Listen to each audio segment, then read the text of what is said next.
You've got to really become so self-aware and confront your wounds, your triggers, your activation, your trauma, because otherwise people will know exactly what buttons to push to emotionally manipulate you and control you. And if you keep telling yourself certain stories about yourself and about the world, those stories, you become so attached to them that you can't see when somebody is actually using that very wound to elicit a response and control you. Now, it's no secret that a lot of spiritual people talk about narcissists and how that was a huge wake-up call. Because narcissists especially, and other pathological types, we're just going to conveniently use that label because that is a trademark of narcissists, because they often are, while they lack empathy and guilt and emotional intelligence in some aspects, they absolutely will tune into what really triggers and wounds and gets a response out of you, because they interpret any energy toward them as good. And that means whether you're angry, you're crying, or you're thrilled or in love with them, anything. They're very vampiric that way. And that's why psychologists have that gray rock method that is that's giving the narcissist nothing, so they don't have any energy to feed off of. So when you give a gray rock response, that means you don't have any type of reaction that feeds them, and so they usually leave you alone because they're not getting anything out of that. And they often will keep pushing buttons to kind of see what they can get. I know that once I healed this wound about myself, a narcissist that was in my life just got away from me because he couldn't use that wound and that pain and that insecurity to then control me or to make me have a reaction or feel a certain way, because I kind of was like, well, I already own my flaws, and I've already kind of been working on them and having a lot of healing and self-awareness. So you trying to wound me doesn't actually wound me anymore, because I moved past that story I tell about myself. For instance, the narcissist that he was kind of a person that he was very sexually compulsive, and I was the opposite. And he used a wound against me, my worry of whether I was sexual. Am I sexual enough? Like, that was my worry. It's like, am I behind? Am I sexual? Am I this? It's just like, it does sound ridiculous, but that was the story that I was telling myself. And that was the wound that he knew he could just push that button in a way, like when he would guilt me about not sending photographs. You can imagine what kind of photographs. He would use that kind of button pushing to try to coerce me into doing it. So you gotta be able to recognize, because there are so many pathological types who know, when they know the exact nature of your wounds, trauma, triggers, any type of thing that will elicit an emotional response, you can bet they're going to use it to manipulate you. We see that right now with everything going on in 2020 and 2021. Think about whenever someone is trying to get an emotional reaction out of you, and then they're framing the story to be the exact story that is your core wound. You've got to you've got to heal your wounds so that you can look at that and see it for what it is. Absolute manipulation, power, and control tactics. Once you've gotten to that level, you will be so grateful for the level of empowerment you have, because you will not be pulled along by strings. You're no longer controlled by your emotions. You're no longer controlled by your triggers. You're no longer controlled by your trauma, your wounds. That is what empowerment is you have overcome those to the point where you are not ruled by them, okay? So I can't emphasize enough that that is such a key part in development, and it will change your life because the power will be in you. You're not disempowered by people, but you are empowered by your own knowledge of who you are and who you want to be and what your story is and what your weakness, strengths, all of that is. So right now we're in it. It's paramount to keep our energy in a gray rock state because we're getting pulled into this chaos and fear, and people are feeding off the negativity. And the people who feed off of it are so vampiric that they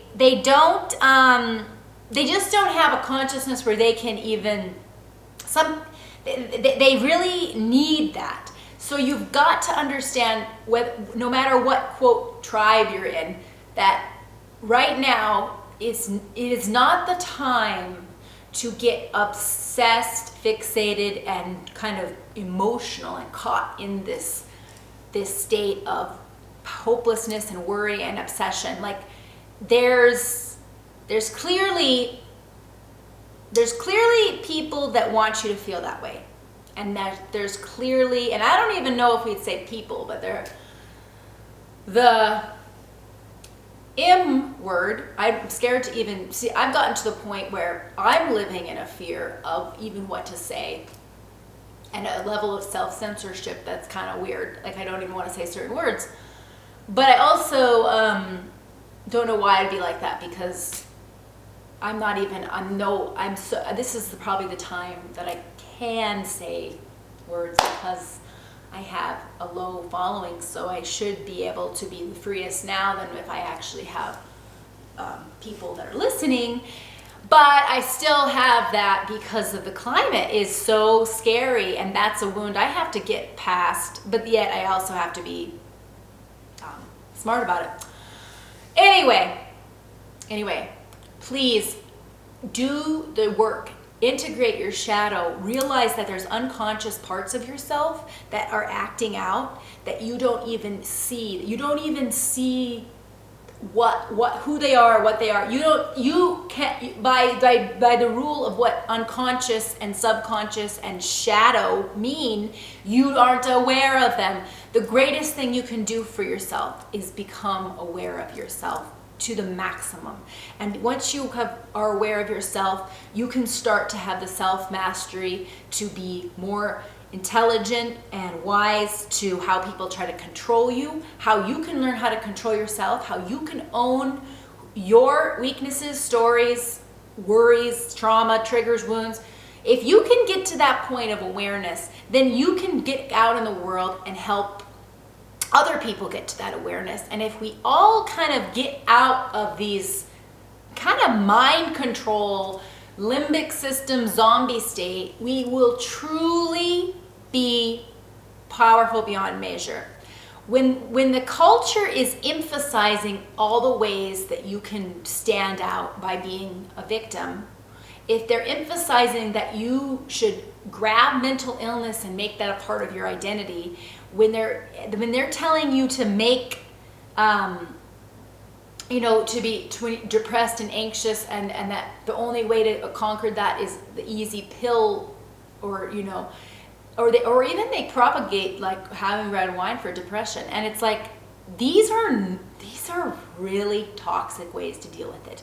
They are ways to keep you enslaved in them. Those aren't a pill, and alcohol are keeping you entrenched in your misery, in your depression, in your anxiety.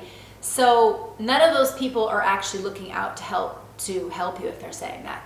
The key to all healing is awareness. The key to an individual level is awareness, and then the key to a collective level is awareness. And that's what we get to that point, and then we are able to see through people who are absolutely not having our best interests and health in mind, who are trying to control us, who are trying to emotionally manipulate us. And we've got to get wise to it, and we've got to get aware. And whatever that means to you, I would say a great way to get in touch with your unconscious is to write. Because when you're in the flow of writing, your conscious brain's at the beginning that's there, but your unconscious and your subconscious and all kinds of different voices that are part of your life come out, and they're saying things, and you are able to then, as an observer, see, oh, this is something that has caused me pain. This is something that is still on my mind. Why? And I'm getting it because it's like I'm letting all the voices out, and they're all talking to each other on paper. Now, you can also get this from meditation, because in meditation, it's a similar thing. Sure, at first your conscious brain is there being like, why are we meditating? Blah, blah, blah, we gotta go to work, we gotta do this, we gotta check our email. And then eventually, if you start focusing on the flames of a candle, or you just find your way, whatever that might be, candle, whatever, and then you start to have, again, that observer brain that's watching yourself have these conversations. You're seeing what thoughts come up. You're seeing what causes you worry. You're starting to observe that you are not your thoughts, and you can start to see what's predominant and what you want to create, what you can make, what's predominant in your internal world, right? So when you write, you get into your internal world. You realize what's actually there. You realize stuff that you conscious brain thinks isn't there. You actually can even interact with shadow aspects, because when you're writing, sometimes you're writing a bunch of characters. Well, all of those characters talking are parts of you. They're aspects of you. And they're all interacting and talking, and you're having a story, and the way you're processing that story reveals a lot about who you are and what troubles you and what is a wound that's kind of been leading your brain and your heart and your soul for a while, okay? So let's work on healing ourselves by these. I'd say writing and meditation are really great ways. Another thing is trauma is stored in the body. So your body is often, they say, your subconscious mind. Now, there are a series of exercises called trigger release exercises.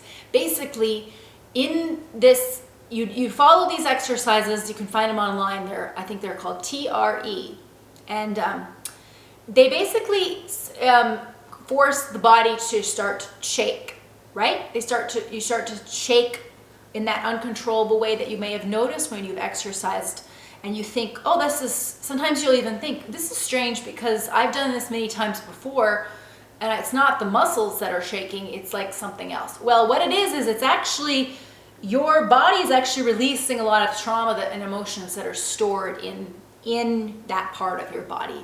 Now the trigger release exercises actually go into the explanation for how this is a trigger release. So you can learn from them that explanation.